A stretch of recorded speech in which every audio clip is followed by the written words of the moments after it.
And I think what this reflects is that Trump has a lot of pro-tariff advisors, but they're pro-tariff for different reasons.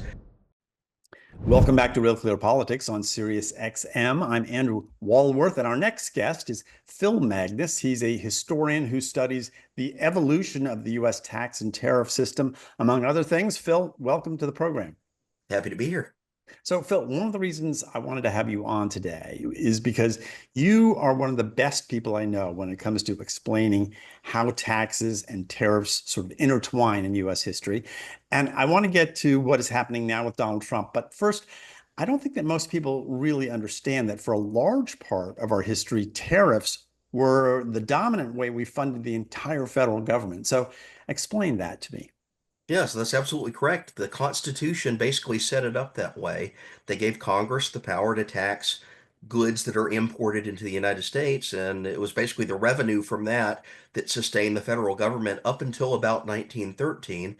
Now, your listeners probably recognize that's the year that the 16th Amendment passes and we get the first federal income tax. So shortly thereafter, there's a swap to a new revenue system to replace this older tariff.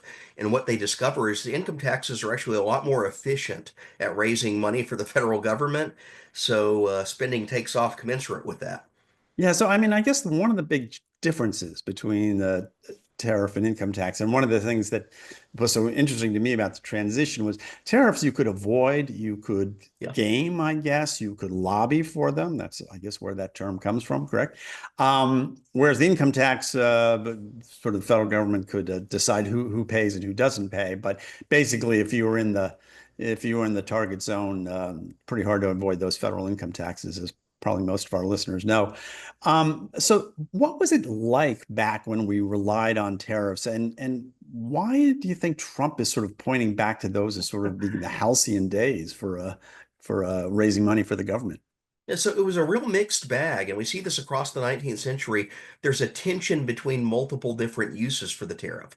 So the most obvious one, the constitutional one, this is the one that James Madison advocated at the Constitutional Convention, is to use it to raise revenue.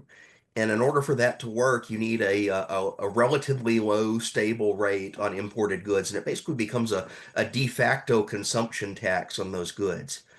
But at the same time, lobbyists start to discover that they can insert themselves into the tariff setting process. This really takes off after the end of the War of 1812.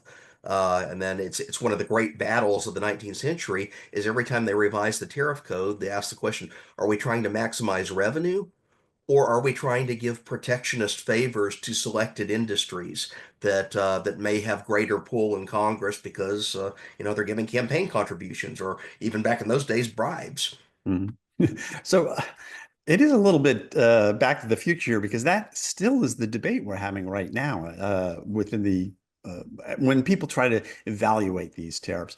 One idea is that this is a way, and Trump has put this forward, this is a way to sort of raise money for the federal government. And as you say, that would probably require a low across the board tariff. Um, but there are other people, including people within the administration, who say, no, this is a way to sort of adjust the U.S. economy. It's what we used to call industrial policy. I don't know if anyone uses that term anymore, but a way to sort of pick winners and losers, and really do two things. And this is, I think, interesting. One is to help U.S. industries that they want to help, but also, and we've seen this in the last week or so, it's a tool for broader U.S. foreign policy objectives, fentanyl, the border, the Panama Canal, these kinds of sort of non-trade issues. But the tariff is used as a sort of a cudgel to get people to do what you want. Exactly. And there's a strange tension that's emerging in the Trump administration right now. This tension existed historically as well. I like to call it like Schrodinger's tariff. It seems to do multiple different things at the same time, but it turns out if you examine them, these goals are at odds. If you want a tariff for tax revenue, you have to keep it low by definition. If you raise the rates too high, you get into Laffer curve territory. You get into the upper part of the Laffer curve, and revenue starts to diminish. But if you want a tariff for protective purposes, that's your design. You actually don't seek the revenue. You're trying to keep goods out. So it's kind of like a make up your mind question to the Trump administration. If you want a revenue tariff, you can have that, but then you can't have the protective component, Right. and vice versa. And the Laffer curve, people may remember that from the Reagan days. The Laffer curve was the idea that when the tax would get so high, it would revenue would fall because fewer and fewer people would engage in that activity that's being taxed. It's probably a terrible explanation of the Laffer curve, but uh, when you look at what's going on now within the administration, which do you think is which is the way you think they're looking at tariffs, and probably more importantly, how do you think tariffs Yeah. could or should be used? Yeah, so right now I see a lot of tension internal to the administration. They are literally changing their mind on what the purpose of tariffs is by the day. On Monday it's to replace the IRS. On Tuesday it's for protection. On Wednesday it's just a negotiating bluff in the international arena, and then it's like it resets back into that cycle. And I think what this reflects is that Trump has a lot of pro-tariff advisors, but they're pro-tariff for different reasons. So Pete Navarro may be whispering in his ear and saying, we want tariffs for protective reasons. And then you have someone else over the Council of Economic Advisors that's saying, well, we need tariffs for revenue reasons. And whoever Trump is listening to at the moment, that becomes the message. But unfortunately, what this does is it creates a lot of turmoil. We saw this Monday morning, the stock market nosedived. We saw it in crypto markets. We saw it in all sorts of international financial indicators because at the moment it looked like tariffs were being imposed for reasons that provoked retaliation out of Mexico and Canada. And this is a bad sign. It's uncertainty for the business community because you're running an international firm. You have supply chains. You have to make decisions many months in advance. And if there's a new tariff in place, that completely alters your production processes. So that kind of turmoil, unfortunately, it's very bad for markets in the immediate sense when the administration doesn't have a cohesive narrative and seems to be bouncing between these purposes. Hmm. Well, you're listening to Real Clear Politics on Sirius XM. I'm Andrew Walworth. I'm talking to economic historian Phil Magness. He's from the Independent Institute. And Phil, you had this National Review article. Yeah. You warned the Trump administration, I think this is the headline, don't substitute tariffs for income taxes. You'll get both. What did you mean by that? I mean, this is the political reality of a tax swap.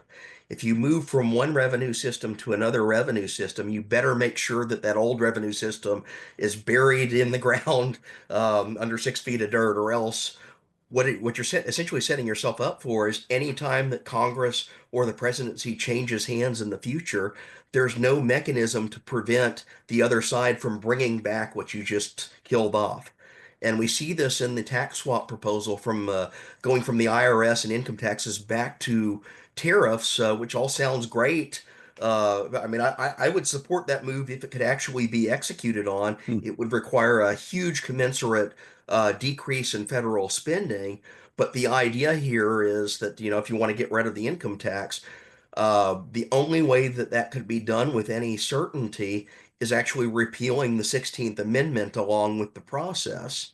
I don't think we have the political will to do that right now, or the numbers to do that right now. So what Trump is essentially setting us up to do, he wants to add a new tariff revenue component in addition to the tax system that we have. And that's just a recipe for getting both and getting stuck with both in the future. And so it does really come down to the fact that the government is only adds. It's a ratchet that only goes Yeah. one way when it comes to We revenue, have a right? spending problem, and we're flailing around in tax policy to try to deal with the repercussions of that. Yeah. How high would tariffs have to be in order to get rid of the IRS entirely? Which I Yeah. have to say, I mean, that's a pretty attractive proposal for any of us who have tried to do our taxes. April 15th is coming up. It's a pain in the neck. Yeah. Something as simple as, well, it's a tariff, it's a consumption tax, it's across the board. It's regressive in some forms, I guess, but another way, it's sort of like, well, it's based on consumption as opposed to hard work.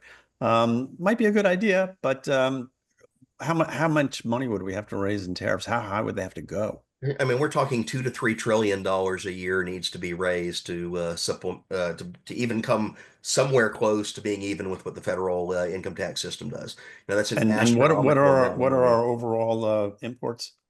Nowhere near enough to get that level unless you were to tax them at basically 100% equivalence and assume that there's no deterrent effect on that. Right. So it's basically the full import level into the United States is roughly in the territory of the full tax yield of the income tax right now. Okay, so just as a mental experiment, let's see if I got this right. Means that we basically have to put 100% tariff on everything coming into the country, and we would all have to keep buying those things the way we're buying them now, Exactly. So it which we assumes wouldn't. We there's, would. I would stop buying Canadian whiskey. I would buy something yeah. from I'd buy bourbon or something, right? So, Exactly. Assumes there's no substitution over to domestic goods, which is, this is an unrealistic expectation to put it oh, mildly. So, yeah, you're talking tariffs that are astronomical in size. right. So when you look at this and where we are right now, we've got about a minute left here. What do you think where do you think the administration will be, say, in 100 days and 6 months from now? Well, this is the interesting thing because they keep kicking the tariff question down the road. Trump didn't say, hey, we settled the issue with Mexico and Canada. He said, I'm suspending this for 30 days to continue whatever objective he seems to be pushing. What we do know from Trump is that he seems to be ideologically wedded to tariffs. He buys into the protectionist arguments, although I don't think he understands or articulates the reasons for those very well, and that's why you see this bouncing between revenue and protection and negotiating tactics, and therefore, what it means for the Trump administration is probably one of those three purposes will start to emerge as the dominant voice whispering in his ear. I don't Mhm. know which direction that goes. Because he does seem to be getting advice from all sorts of different angles. And unfortunately, I think he's also going to find out if he doesn't settle into a more cohesive narrative. Every time he talks about tariffs, you're going to have market disruptions. Stock market and Wall Street is going to go crazy in response to expectations based on his pronouncements. But it's that uncertainty that just really drives market turmoil. So, Phil, more uncertainty. I guess that's your prediction. Absolutely. Well, you've been listening to Real Clear Politics on Sirius XM. I'm Andrew Walworth. I've been talking with Phil Magness. Phil, thanks for being here. Thanks for having me. Thank you for listening. We'll see you back here tomorrow for more Real Clear Politics. Have a great evening.